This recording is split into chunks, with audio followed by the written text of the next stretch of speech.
if you're a thrower, you may want to pay attention. Good morning. Happy Friday. I have Neuro Coffee in hand and it is perfect. All right, what a great week. Looking forward to a great weekend. Got combatives training this weekend, so that's kind of exciting for me. Second round, so we're looking forward to that. I recently was on the QB Docs podcast with Drew and Dusty Kiel. So outstanding quarterbacks in their own right. They do some great work with throwers and quarterbacks. And so we talked about my model and how that's influenced what they're doing. So they're starting to apply this stuff rather successfully as well. And so we covered some foundational stuff in regards to archetypes, but then we kind of deviated off into rotation and some connective tissue behaviors. And I think we did an hour. So this is just highlights from that hour. So make sure you go to the QB Docs podcast if you want to listen to the whole thing. And then Drew and I stayed on and we talked for like another hour and 20 minutes. So we had a blast. And so I'll probably throw some highlights up maybe even next week from some of this stuff because we covered some really interesting concepts. So I hope you enjoy this. If you have questions or you would like to participate in a 15-minute free consultation, please go to askbillhartman@gmail.com, askbillhartman@gmail.com. Drop me a question, put the 15-minute consult in the subject line so I don't delete you, and we'll take care of that at our earliest mutual convenience. So everybody have a great weekend, and I will see you guys next week. Hey guys, welcome back to the QB Docs podcast. Doc Dusty is here with me. This is Doc Drew. But Bill, we'd love to pick your brain here on your model. We'll start with your model here first. And we've been diving into this thing the last few months. And there's a wide ISA and a narrow ISA and some things that happen off of either you can go wide or narrow. But I think one thing that we're really getting caught up on is how compressed is compressed, right? Like from a continuum of compression, because we see compression at different areas of the body, right? And based on what ISA you are, you're going to present a little bit differently. Yeah. What does that continuum look like? What are some of your key performance indicators that are telling you how compressed someone actually is? Well, let's distinguish between the two extremes first.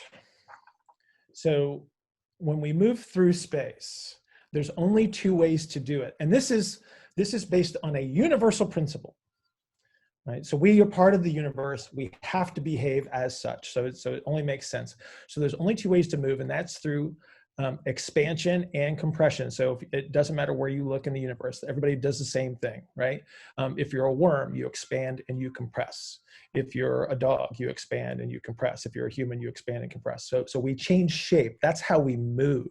So people look at levers and pulleys and things like that, and that's okay for dead guys, but dead guys don't move. And so we move, and therefore this is how we do it. And so what I was looking for was a way to distinguish how someone does this. And what you look at, if you go deep, and I'm talking like 100 years back, and you start to look at some of these representations of how things were done, they did a little bit of this, but they didn't distinguish between all of the characteristics. And so you have a physical structure, I have a physical structure. If we had a 7-foot tall person, they would have a different structure. And so everybody has to behave based on that. And so what you'll find is that some people are better at squeezing themselves to hold positions against gravity, and some people are better at expanding themselves against gravity. And so what I did is I took the two extremes as a representation. And so we have people that are good squeezers, and then they have to create a compensatory strategy to breathe against that squeeze. So a squeeze is an exhale, and then you have to find a way to inhale. And so that would be representative of the wide infrasternal individual, because the reason that the infrasternal angle stays wide is because they have to compensate to breathe against a body that's a better squeezer. And then you have the other extreme, which is the narrow ISA, which is somebody that is better at expanding, but they have to figure out a way to exhale. And so they have to figure out a way to squeeze. And so that's why the ISA representation gives me sort of like a foundational representation of what their bias is. It's not that they can't breathe in and out. It's just that they would be biased towards one strategy or the other.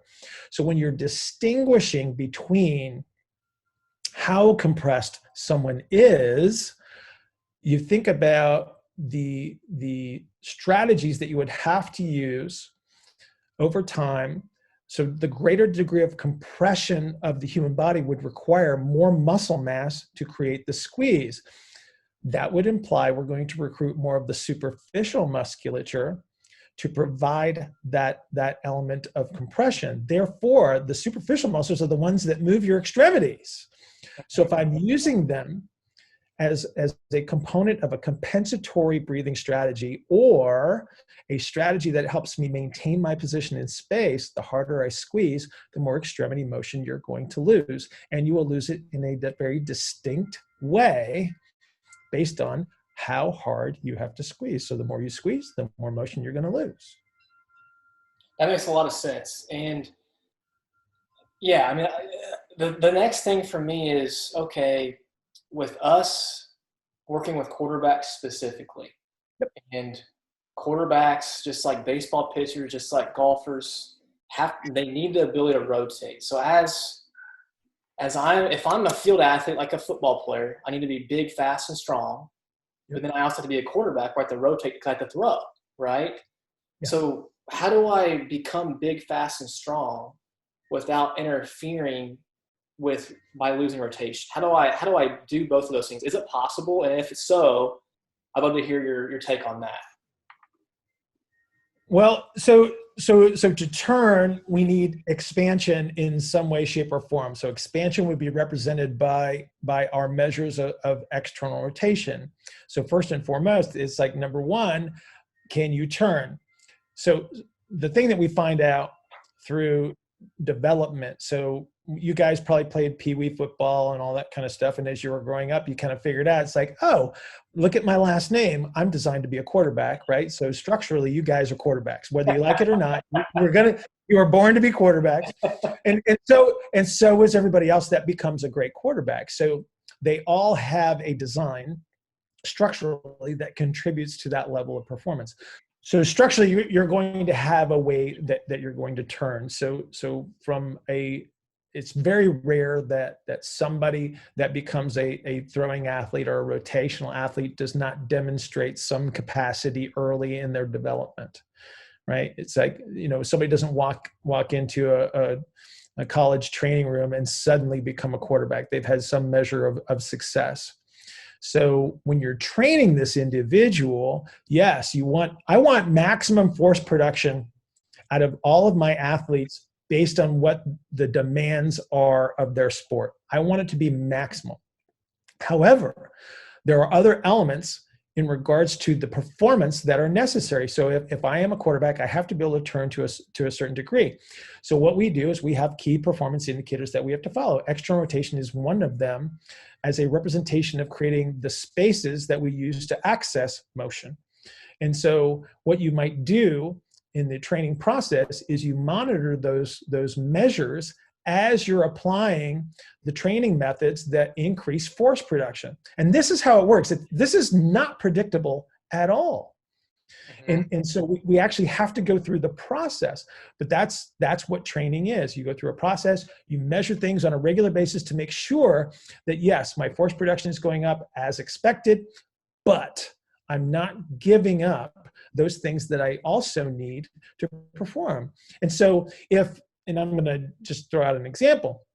For sure. So let's just say that you're a quarterback and you walk into the training room on day one and your barbell bench press is 225, and then you train it up to 325, but you gave up 30 degrees of shoulder rotation in the process to get it, right? Because that requires, to increase force production like that, requires your ability to compress more, to squeeze more. So the superficial musculature, you gain hypertrophy, you gain force production, and that is a squeeze. And a squeeze is what's going to steal the turns. And so if I steal that much turn and then I take that away from someone, I might compromise their ability to perform. Now, up to a certain point where it does not interfere and I do increase force production, now I have somebody that maybe I put another 15 yards on their top end throw, or I add 5 miles per hour to their baseball pitch, right? Up to that point. But going farther, now it becomes interference because I took something away that is essential for that performance. But the only way that you're ever going to determine that is to train somebody.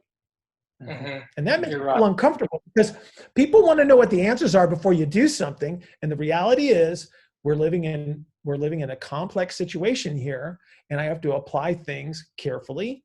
I do experiments all the time, and I have to find out what those results are. And then I determine what that process should be in hindsight. So I have to look back and I say, this was a good thing. This was not a good thing. So the good stuff that I do, I keep doing. The stuff that becomes interference, we eliminate. And that's typically what we end up with when we take on an athlete at IFAST. They go through that process because we have to learn who they are. It's not like people can walk in and they say, here's the 12-week right-handed pitcher program. Wow. Okay. I think that's a great point too, right? Because I think that's across the board too, Bill, right? Where so many coaches at all levels just think that it's a cookie cutter, hey, let me give you my program. Right. But like we're talking, you versus Drew versus me, we all move different, right? And we need different things for the goals we set for ourselves, and at the end of the day, become a better pitcher or a better quarterback. I think that's the biggest problem.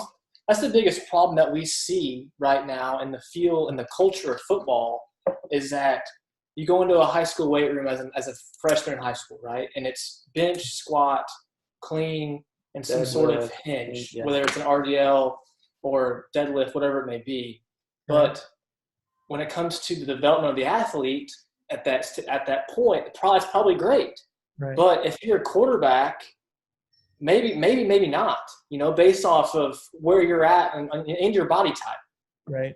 Right. So, and that does matter. So for instance, if when and this is a really, really simple representation, when you have somebody that presents as structurally a narrow infrasternal angle individual, so they turn on a steeper helical axis, which means that they are a lousy deadlifter.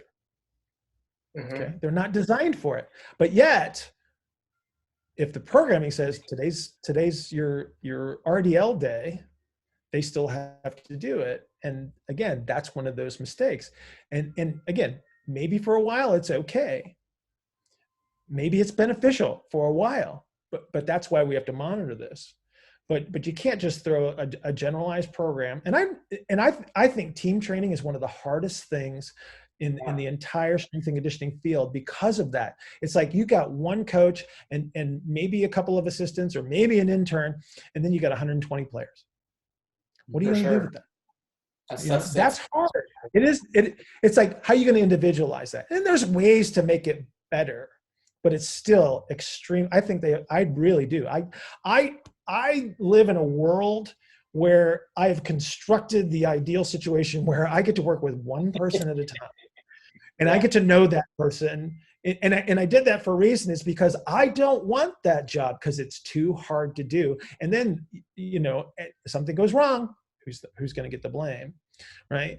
And even though it might not be their fault. But I would also say that we have to be responsible and say, okay, the programming is generalized and we have to accept that fact. And so there's going to be some good things and then there's going to be some bad things associated with it. Can you talk about how training, if somebody is a wide and they're a lousy squatter and they continue to do these extension-based exercises, how they're going to kind of have these layers of compression over time and what that's going to do to the body? Absolutely. So if you're already good at something and I continue to reinforce that, right? So again, as force production goes up, so if you're a really, really good deadlifter and I continue to push the numbers up because somebody said, you got to get stronger, which is a useless term in regards to performance because you can't measure strength during performance. You measure it in the weight room. It's a comparator in the weight room. It is not a measure of performance at all on any level because it's meaningless. It's a meaningless term. But if I'm already good at that and then I add to it, maybe I get a bump up in performance. But again, it's the same concept that we were just talking about a minute ago. It's like at some point in time, to get better at something, I have to give up something else. And the way that happens is we start to recruit more and more muscle because I have to squeeze tighter and tighter and tighter. And so again, the superficial musculature is the source of this, and this is where the ranges of motion get stolen. But with a wide infrasternal angle, because of the initial compensatory strategy to breathe in, there's a relative segmentation of how these strategies get layered on, because an element of what I am trying to control is my center of gravity in space while I try to stay alive and breathe, right? Which sounds really dramatic, because it is. It's like you're literally going to end up sacrificing the ease at which you breathe in return for performance. But these strategies will layer on. And so one of the first places that you're going to notice it on a wide infrasternal angle is you're going to see the dorsal rostral, which just means upper back, right? It actually comes from quadrupedal research. So I carried that over from that. But you're going to see this upper back compressive strategy. And what that does is it actually steals shoulder external rotation. It will create an orientation of external rotation, but it doesn't allow the relative motions that are required for something that would be complex like a throw. So a throw requires a very complex relationship of an expansion and a compressive strategy, but most of the throw is because of the velocity that is required in a throw is mostly the external rotation, because that's where velocity is demonstrated. Right. And so one of the things I don't want to do, especially if you're a quarterback that's a wide ISA, is, again, I want to raise the force production capabilities, but I don't want to extend the duration that is required for you to demonstrate those force production capabilities. Because the longer that force production takes place, the slower you throw. For sure. In the gym, you're stronger, but the velocity that you can produce, because you're basically creating an interference. If velocity is demonstrated in external rotation and I extend the duration of internal rotation, I steal the duration of the external rotation. And again, there goes velocity. So you're telling me that heavy sets of three in an RDL or a deadlift aren't going to do any good for a quarterback? No, that's not what I'm saying. I'm saying that it may be beneficial for a while, but at some point in time, it may become interference. Sure. This becomes the monitoring process. This is how you train people, right? You don't write a 12-week program and say, you're going to be, it's like, it's back in the olden days before you guys were born. It's like, 1985 Flex magazine, you buy a 12-week program that promises you the 300-pound bench press. It's like, they can't do that. They don't even know, and it's like they sell 1,000 of them, and then like 18 guys do bench press 300 pounds, and those are the ones that get their picture in the magazine. So from an intervention standpoint, you would want to put somebody who has that concentric bias and those stiffer tissues. You would want to put them more early or late, right? No, never late, because late is stiff connective tissues. I want to move them towards early. And so this is why you see us. Okay, now we got to be really specific here, because it isn't just heels elevated. It is the foot on a ramp. I need the toes in line with the foot. If the metatarsal heads are on the ground and my heel is elevated, that is a late propulsive representation, which means I have immediately stiffened the connective tissues and created interference. That's why the ramps become so important. If I have somebody that's biased towards a late propulsive strategy, so this is somebody that's they're late in that step of the gait cycle, they want to lift their heel off the ground and they want to get on the balls of their feet.